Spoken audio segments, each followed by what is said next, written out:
Tiens, comment on se retrouve? Bonjour à toutes et à tous et bienvenue sur la chaîne YouTube de iComics. Ça fait longtemps qu'on n'a pas fait de vidéo, je sais. Après, on a un planning un peu bizarre là cette année sur iComics. Il y a des mois où il n'y a pas de sortie, il y a des mois où il y en a un peu plus. J'ai l'impression de vous parler de Tortue Ninja, 25 heures sur 24 à chaque fois et tout. Donc d'ailleurs, on va pas déroger aujourd'hui, ça va être une quasi exclue de Tortue. Vraiment désolé pour tout ça. Le destin faisait que je voulais pas tourner cette vidéo avant d'avoir reçu un bouquin en particulier qui est peut-être le bouquin le plus important de l'année et qui est peut-être celui que je montre avec mon doigt juste là. Je sais pas à quel point vous le voyez là dans l'angle de Jean-Victor.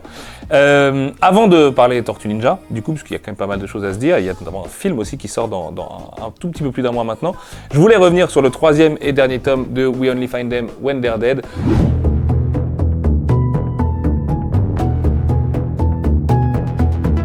De Al Ewing et notre copain Simone Di Meo, c'est la fin de l'histoire, c'est toujours du coup une saga de SF un peu folle, bien métaphysique comme il faut, avec des bonnes ellipses qui te demandent de te concentrer un petit peu et d'avoir un peu mal au crâne à la fin de la lecture, mais vraiment, je pense que le jeu en vaut la chandelle. La fin est totalement folle. D'ailleurs, j'ai un souvenir de Simo à l'époque qui, sur WhatsApp, me disait Al vient de m'envoyer le dernier script. Je sais pas si j'ai rien compris ou si j'ai trouvé ça absolument génial.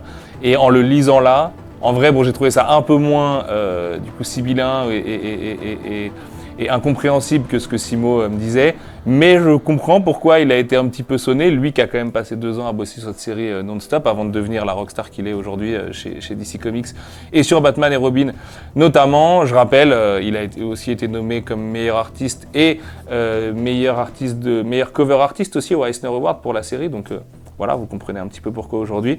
Et pour revenir sur l'historique un petit peu de We Only Find Them chez nous, on a eu un très beau succès sur le tome 1 et on a eu un problème purement logistique sur le tome 2 qui a fait que le tome 2 est totalement passé à l'as.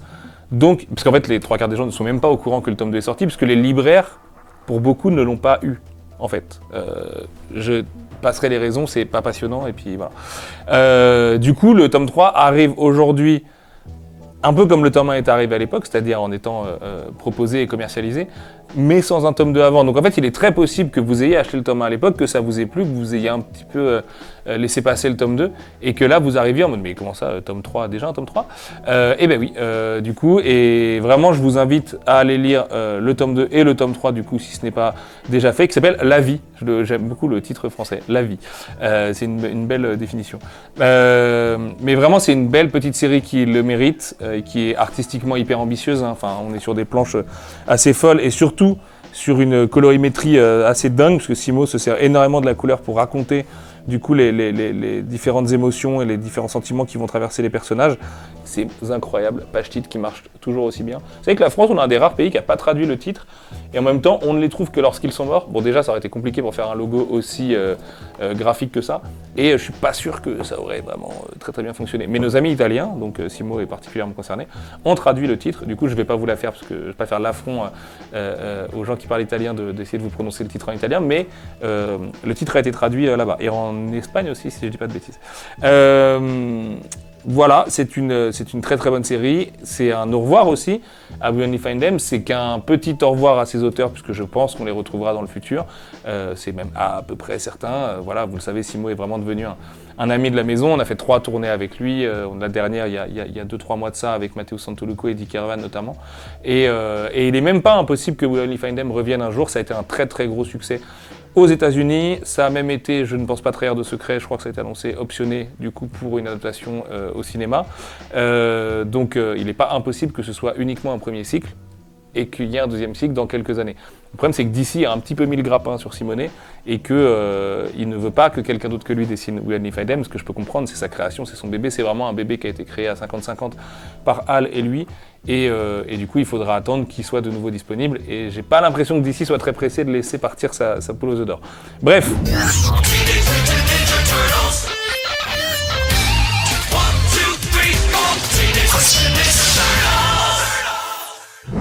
On ouvre le chapitre Tortue, on va l'ouvrir avec ce qui est sorti du coup le mois dernier. Je vais essayer d'être le moins confusant possible parce que j'ai énormément de questions sur l'intégrale et sur la publication hardcover ces temps-ci. Donc je vais commencer avec les micro-séries Heroes qui enfin sont arrivées, qui font du coup écho aux micro-séries Villains qui étaient sorties l'année dernière. c'est pas la couverture la plus jolie qu'on ait jamais fait chez iComics, on va pas se mentir, d'accord? Il faut se le dire, les yeux dans les yeux, on a fait mieux. On n'avait pas le choix. Sur ce recueil, malheureusement, on a été obligé de partir avec cette DA et cette couverture. On a respecté quand même la même DA que sur les Villains avec ce dos du coup de couleur qui va devenir un peu plus une norme dans le futur de iComics d'ailleurs, mais c'est là aussi un peu tôt pour en parler, même si le prochain ouvrage est directement concerné.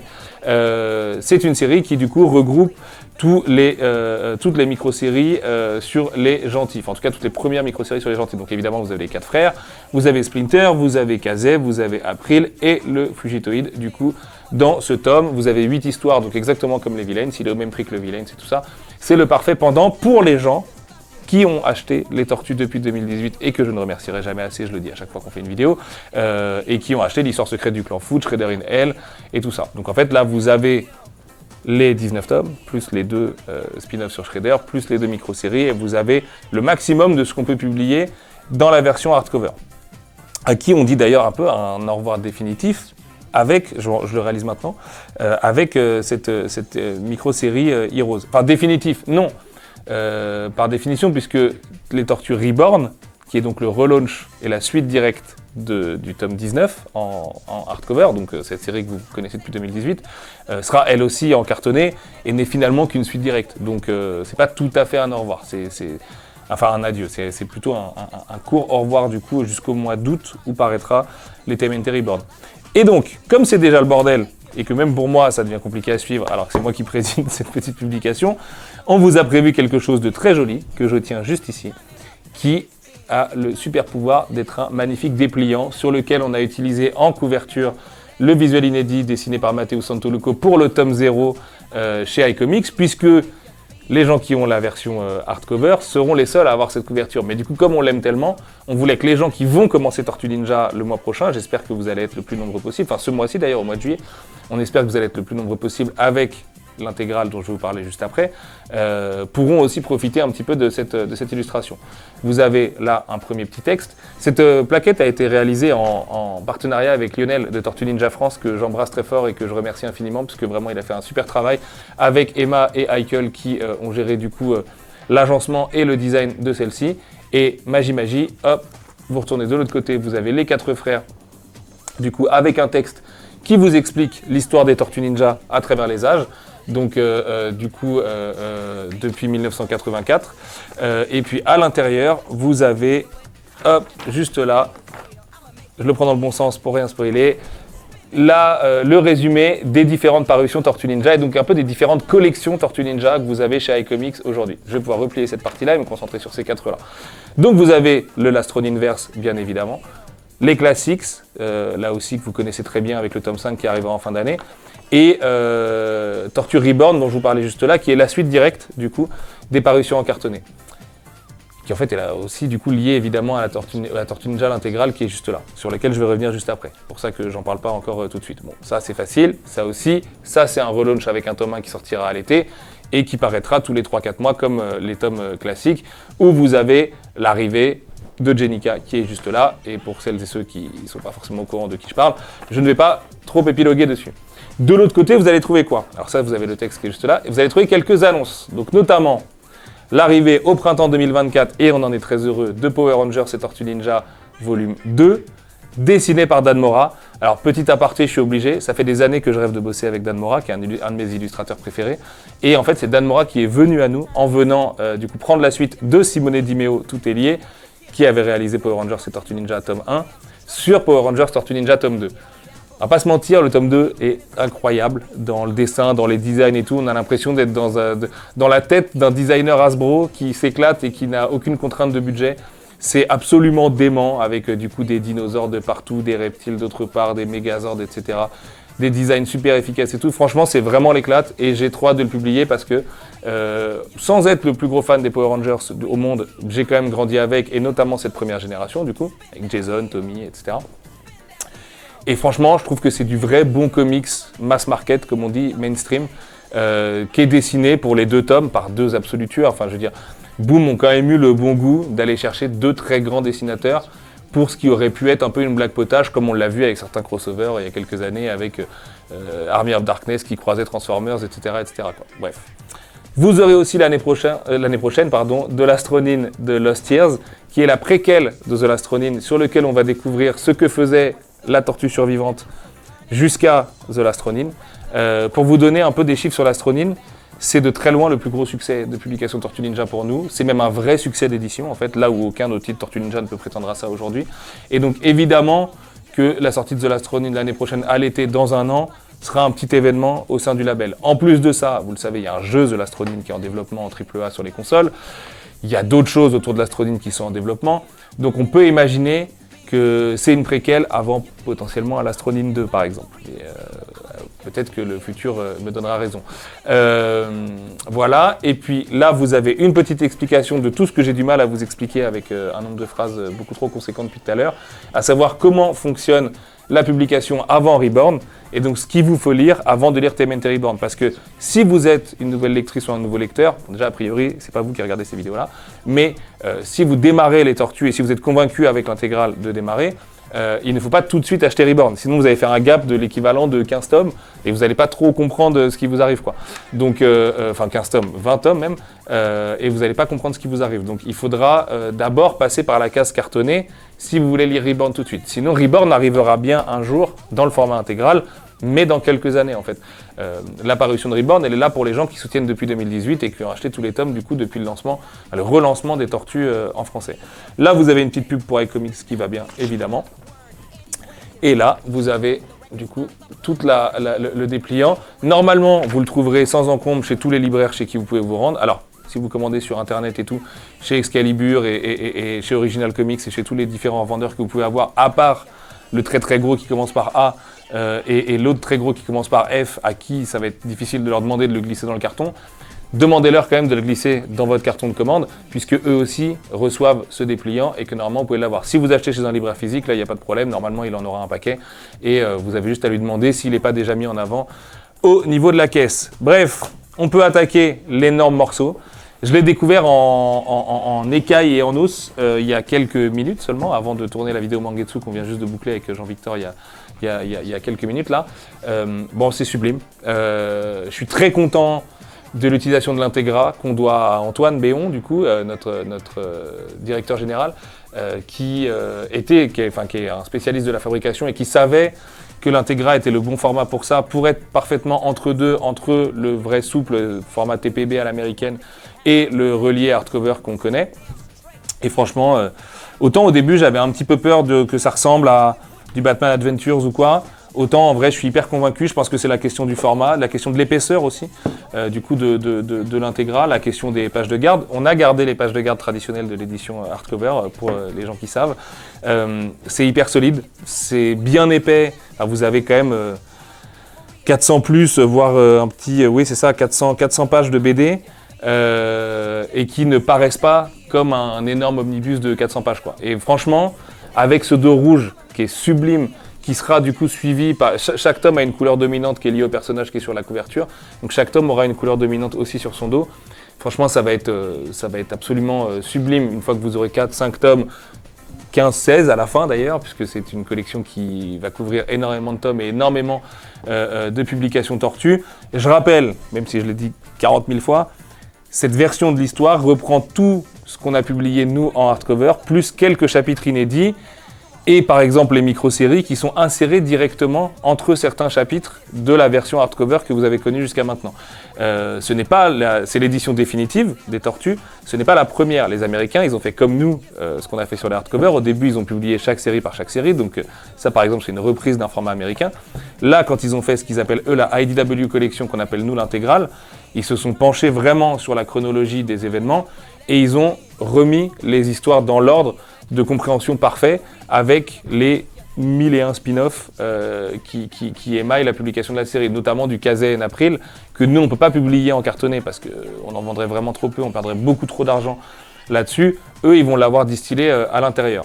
À noter qu'à part un petit changement de chronologie que nous on fait dans le tome 2, parce que les Américains ont à un moment inversé 2 chapitres, donc nous on en profite du coup pour corriger la petite erreur, c'est strictement le même contenu que la IDW Collection, avec une fabrication plus luxe, un vernis 3D, mais je pense que dans les vidéos on s'en rend jamais bien compte, mais vous pourrez passer chez votre libraire. Vous avez 2 niveaux de volume en fait. Vous en avez là un premier, là un autre, et là un troisième du coup sur le bandeau. Donc vraiment quand vous passez votre doigt, vous sentez du coup le bandeau et les yeux et tout ça des tortues dessus.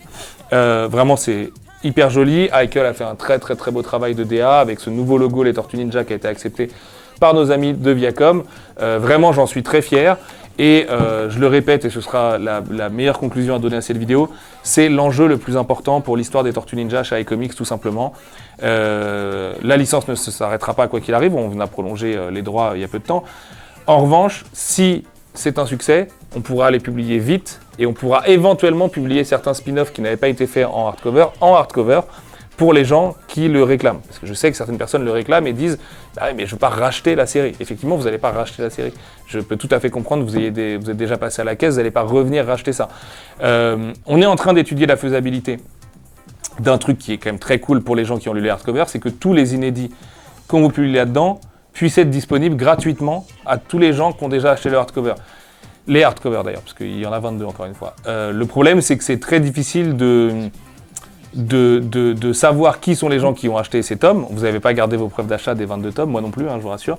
Et en même temps, on ne peut pas les faire gratuits, tout court, pour des raisons de contrat, en fait, simplement des raisons économiques. On ne peut pas diffuser, nous, en tant que publisher, des histoires des Tortues Ninja gratuitement, comme ça, pour rien. On pourrait le faire de manière temporaire, à la rigueur, mais je trouve que c'est une solution qui est un peu tiède par rapport à juste compléter en numérique les histoires qui manqueraient aux gens qui ont suivi que le hardcover.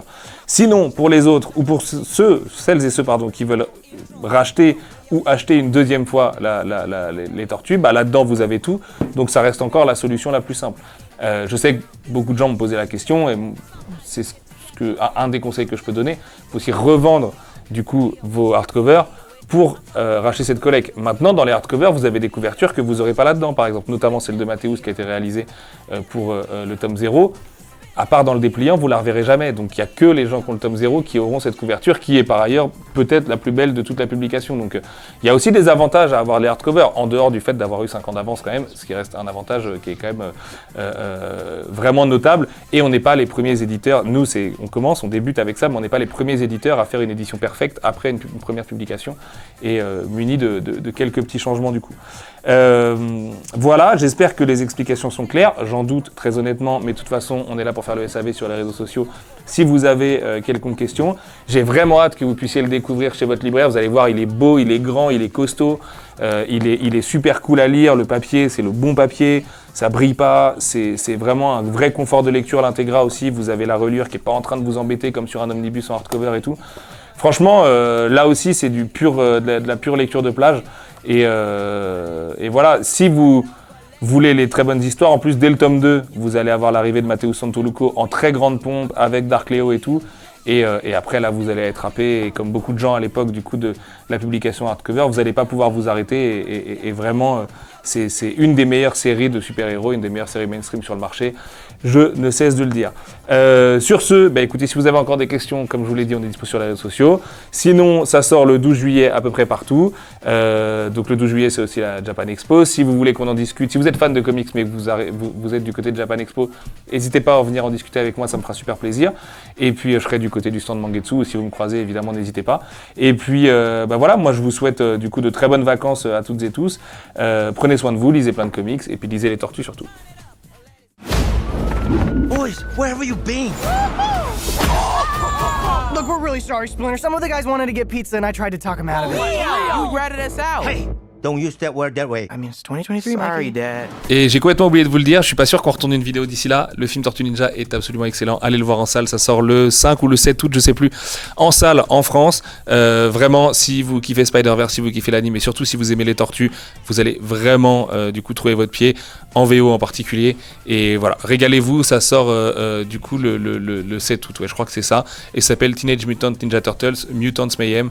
Et c'est, j'espère, un vrai second souffle pour la licence du coup, parce qu'elle le mérite, et vraiment vous allez voir, le film est extraordinaire.